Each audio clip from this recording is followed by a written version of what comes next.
China এবং ইউএসের মাঝে বাণিজ্যিক যুদ্ধের ক্ষেত্রে এখন টিট ফর ট্যাট পরিস্থিতি চলমান। চায়না থেকে ইউএসএ ইম্পোর্টেড গুডসের উপর ইউএসএ 4 ফেব্রুয়ারি 2025 সালে 10% ট্যারিফ আরোপ করে।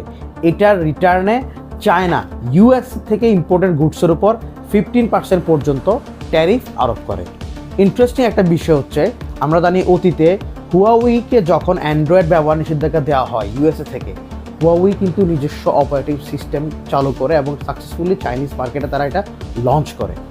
তো বিষয় হচ্ছে এখানে যে চায়না অলওয়েজ ইউএসএ থেকে বিভিন্ন স্যাংশন পাওয়ার পরও তারা বসে থেকেনি, তারা একের পর এক তারা ফাইট ব্যাক করে গিয়েছে।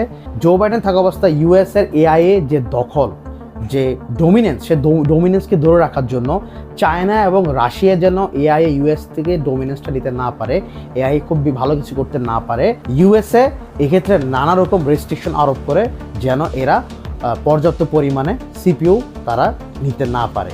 এত রেস্ট্রিকশনের মাঝে যখন ডিপসিক আসলো, ইউএসএ স্টক মার্কেটে বিশাল দরপতন হয়।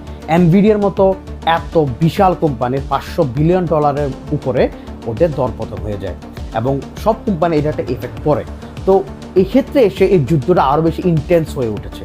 এখন দেখার পালা আগামীতে কি হয়, কোন দিকে যায়, চায়না জিতে না ইউএস জিতে এই ইন্টারন্যাশনাল ট্রেড ওয়ারে। Let's C.